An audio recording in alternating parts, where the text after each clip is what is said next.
다윗은 훌륭한 성군이었고 역사에 두 번 다시 잊지 아니할 위대한 지도자였는데 그 지도자에게도 너무나 큰 아픔이 있었다. 그 아픔은 다름 아닌 그가 최고의 전성기를 구가할 때 유혹에 넘어져 밧세바 사건으로 말미암아 그는 큰 죄를 범합니다. 그 이후에 나단 선지자를 통해서 다윗에게 이런 경고의 메시지가 주어집니다. 하나님께서 당신의 집에 칼이 떠나지 않게 할 것이요. 다른 말로 하면 집안에 심한 칼의 복수가 있을 것이라는 겁니다. 그 말을 접한 다윗은 자기의 잘못을 받아들입니다. 그러면서 하나님은 이렇게 말해요. 이미 당신의 죄가 사해졌으니 그로 인해서 당신은 용서를 받았습니다. 그렇지만 그 이후에 왜 그 집에 칼이 떠나지 아니하는가? 그것은 우리 인간에게 죄 용서는 받았지만 죄의 값을 치러야 할 대가 지불의 원칙이 있어요. 이것은 좀 아픈 것이지만 범죄가 용서받는다고 해서 다 끝나는 건 아니다 이거죠. 우리는 우리에게 처한 현실의 모든 위험을 어떻게 우리가 받아들일 것인가? 그것을 아픔을 어떻게 극복해낼 것인가? 이 문제에 대해서 우리는 좀 더 신앙적인 자세를 한번 묵상해 볼 필요가 있다. 그렇게 생각한 겁니다. 이야기의 전개는 이렇습니다. 다윗이 그렇게 훌륭한 왕으로서 실수하고 어려움에 처했을 때 그 아들 압살롬은 자기의 마음대로 망나니 짓을 저지릅니다. 암논을 죽이고 또 아버지 마음을 도적질하면서 그는 모든 조건을 다 가지고 태어났지만 영적인 일에 관심이 없었어요. 압살롬은 어떤 그 훌륭한 모든 것을 가졌지만 부족함이 없었지만 그는 하나님에 대한 관심, 영적인 일에 대한 관심이 없었다. 누구는 그런 표현을 썼더라고요. 그의 헤어는 좋았지만 헤드는 나빴다. 이 무슨 말인가 하면 그는 머리끝부터 발끝까지 얼마나 아름다움이 크게 칭찬을 받았는지 그는 발바닥부터 정수리까지, 즉 머리 꼭대기부터 발끝까지 아무런 흠이 없었다는 겁니다. 육체적으로 이렇게 흠이 없는 사람이 있을까요? 제가 볼 때는 거의 없어요. 그런 좋은 특권과 축복을 한 몸에 받은 사람인 그가 그 결과는 어떻게 되느냐? 그 다음 절을 한번 보시죠.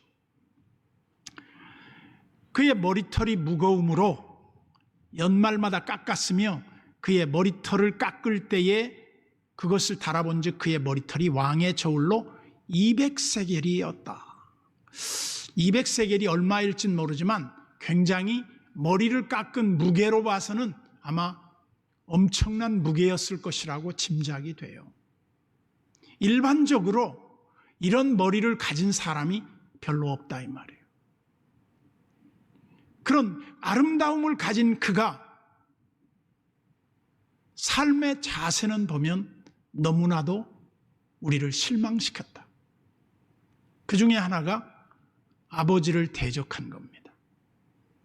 아버지를 대적해서 쿠데타를 일으켜서 아버지의 왕권을 쟁취하고 자기가 왕의 자리에 오르려고 계획했다는데 매우 우리는 분노를 느껴요. 아픔을 느껴요. 그래서 그가 사람들의 마음을 훔칩니다.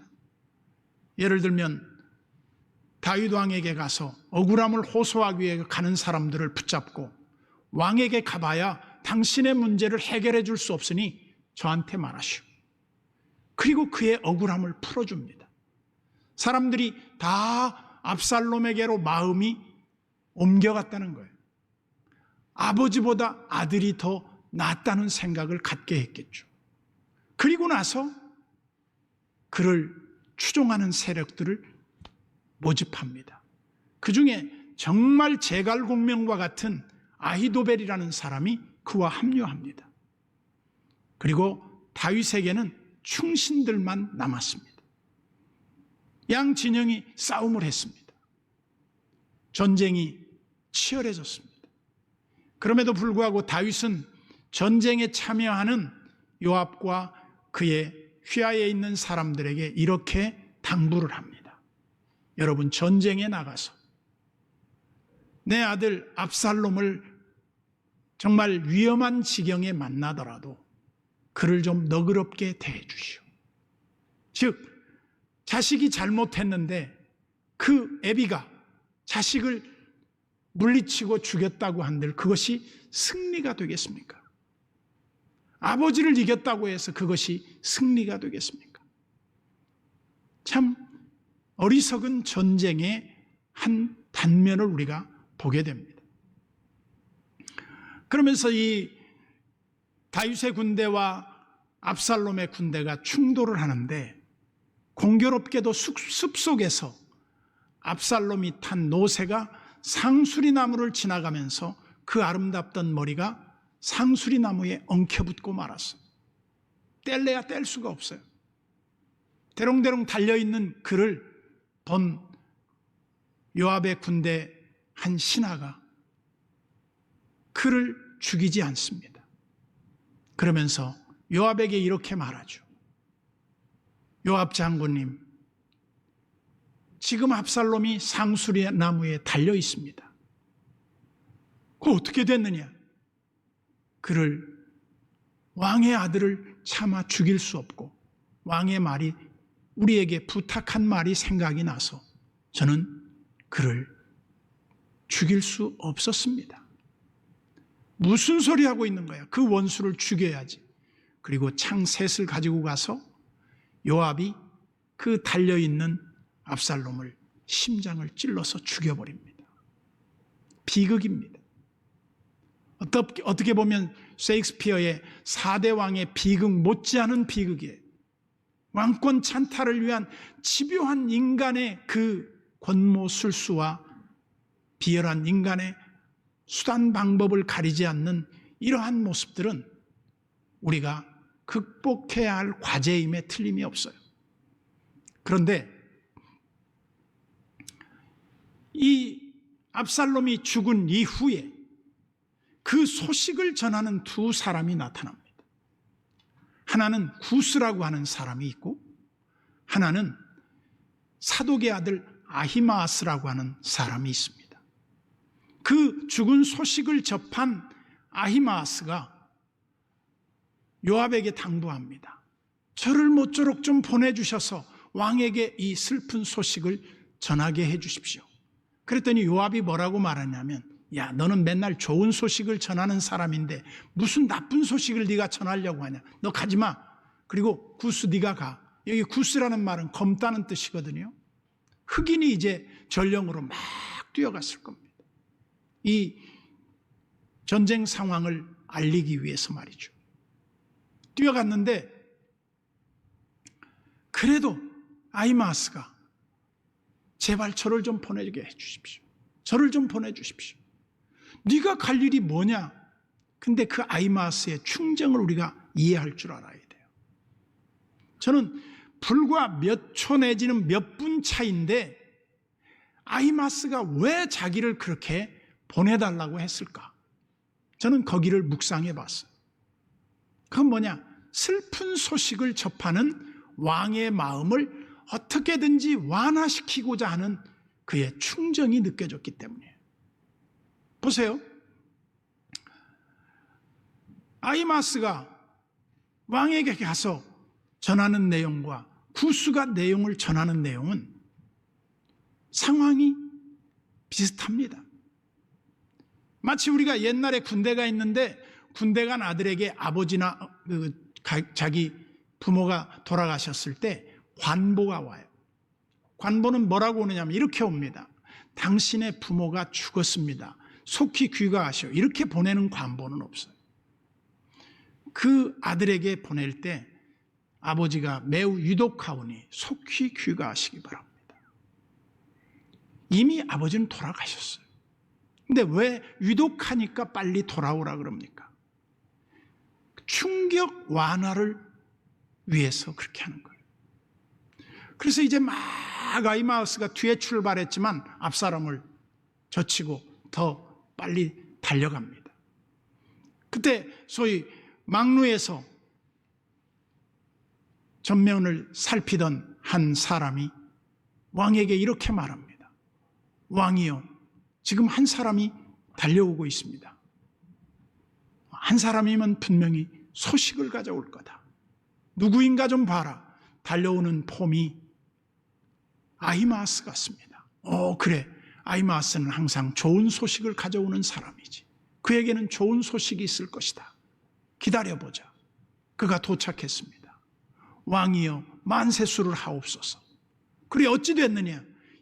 지금 너무 전쟁이 치열해서 격렬해. 그 결과가 어떻게 될지 매우 위험한 상황을 목격하고 왔습니다. 이미 죽은 걸 알아요. 아히마아스가 죽었다는 말을 못하는 거예요. 왜 그 말을 했겠습니까? 그 자리에서 자칫 잘못하면 다윗이 충격으로 혼절을 해버릴 수도 있어요. 그걸 완화시키기 위해서 아히마아스는 단 하나, 그 왕의 마음을 조금이라도 좀 누그러뜨리기 위해서 그렇게 달려왔던 겁니다. 달려와서 그가 한 말은 죽었다고 말할 수 없어요. 싸움이 맹렬한 것을 보고 왔습니다. 그래, 옆에 잠깐 기다리거라.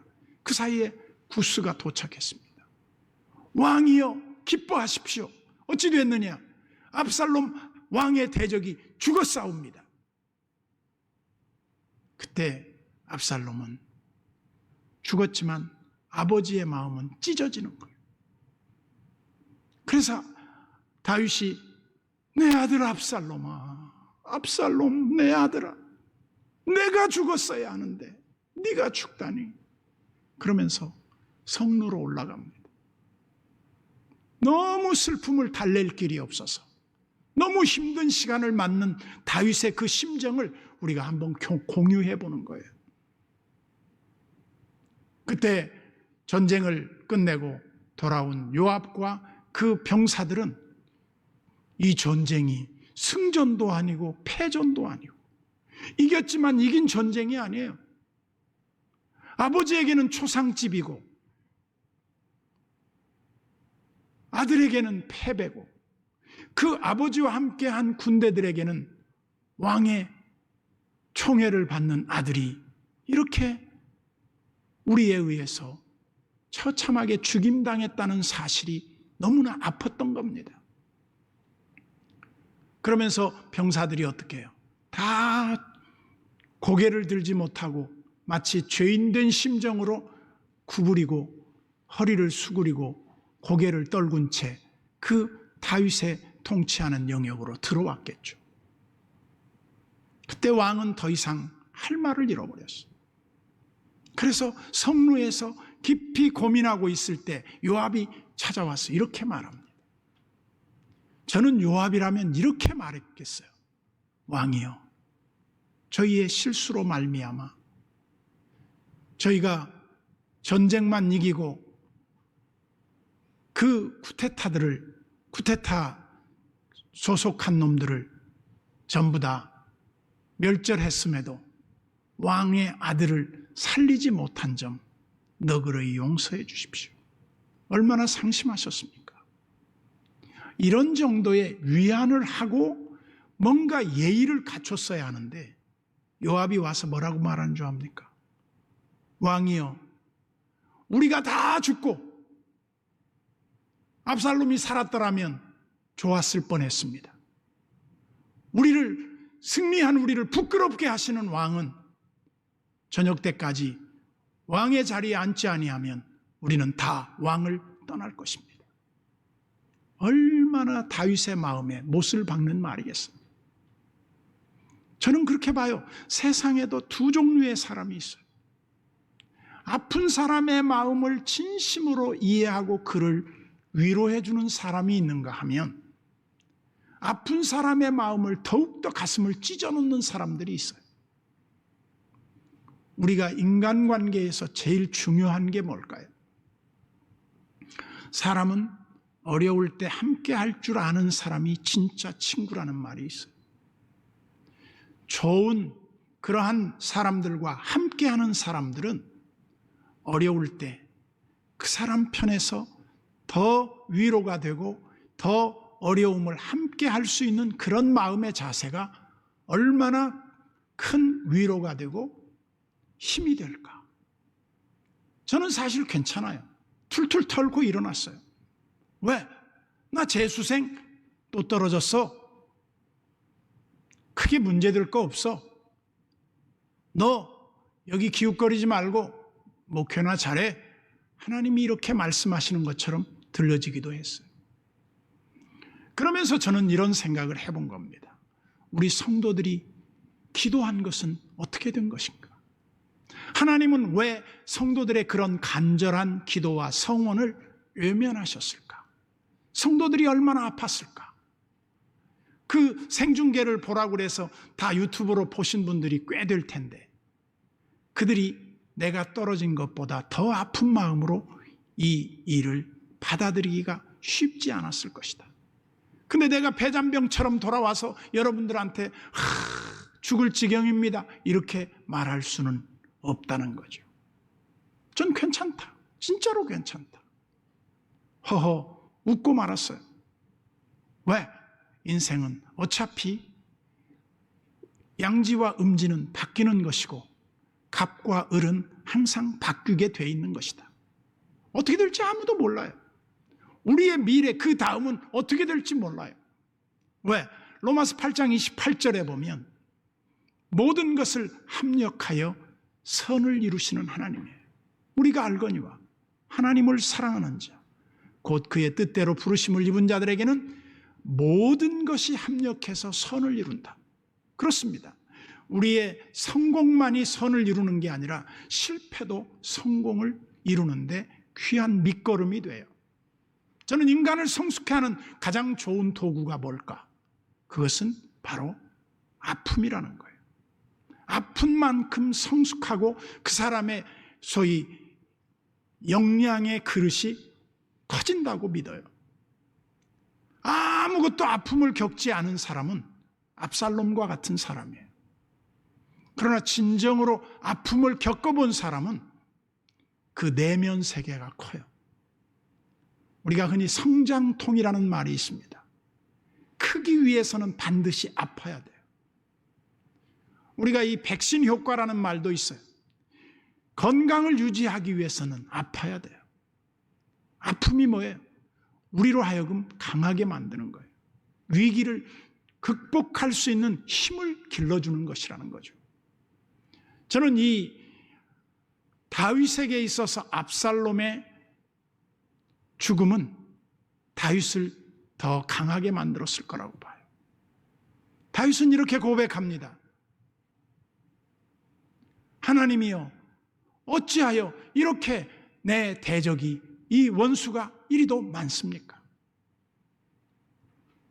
저는 선거 과정을 치러보니까요, 두 종류의 사람이 있다는 걸 깨달았어요. 진실로 나를 도와주는 사람이 있는가 하면 나를 이용하고 나를 배신하는 사람이 있더라는 거예요. 그래서 제가 한 후배가 선거가 끝나고 나니까 존경하는 목사님 죄송합니다 그래요. 근데 내가 그 친구를 알거든요. 그래서 내가 이렇게 답장을 했어요. 적어도 나는 배반의 장미는 되고 싶지 않네. 그 말이 무슨 말인지 그는 알 거예요. 여러분, 우리가 삶을 살아가다 보면 배반할 수도 있어요. 배신의 그런 그 삶을 살아야 할 때도 있을 거예요. 그건 선택이에요. 그러나 끝까지 한 편에 서서 그 순수함을 지키려고 하는 사람도 있을 거예요. 그러면서 진정으로 고마운 사람이 누구겠습니까? 어려울 때 함께하고 끝까지 함께 가려고 하는 그런 마음을 가진 사람들을 잊을 수 없는 거죠. 그 고마움을 잊지 못하는 거예요. 그래서 우리는 그 낙선보다도 더 아픈 건 뭐냐? 우리 편인 줄 알았는데 나중에 보니까 적진에 가서 대장 노릇을 하고 있는 거예요. 배반의 장미가 된 거죠. 이런 부분을 우리가 쉽게 받아들이기는 어렵다는 거예요. 그럼에도 불구하고 저는 이렇게 확신을 했습니다. 하나님은 의의 하나님이고 하나님은 결코 후회하시지 않는 하나님이라는 것. 그러면서 마침내 모든 결과는 하나님에 의해서 해결될 수밖에 없다. 결과적으로 압살롬이 승리를 했더라면 어떻게 될까요? 누가 그런 가정을 해봤더라고요. 압살롬이 승리를 했더라면 솔로몬도 없고 예루살렘 성전도 없었고 이스라엘의 유대 왕국은 거기에서 끝났을 것이다. 그런데 아이러니하게도 하나님은 다윗의 실수를 통해서 그 밧세바를 통해서 낳은 첫 아들을 징계하시더니 둘째를 최고의 지혜로운 왕 솔로몬을 주셔서 왕위를 계승하게 하시고 그리고 성전을 완공케 하셨다는 것. 그리고 다윗의 등불을 끄지 않으시고 500년 동안 하나님이 그 왕위를 지켜주셨다는 것. 이것은 실로 놀라운 은혜가 아닐 수 없었다. 그러면서 저는 여러분과 제가 서 있는 자리에서 우리 인간은 어떠한 일을 만날지 몰라요.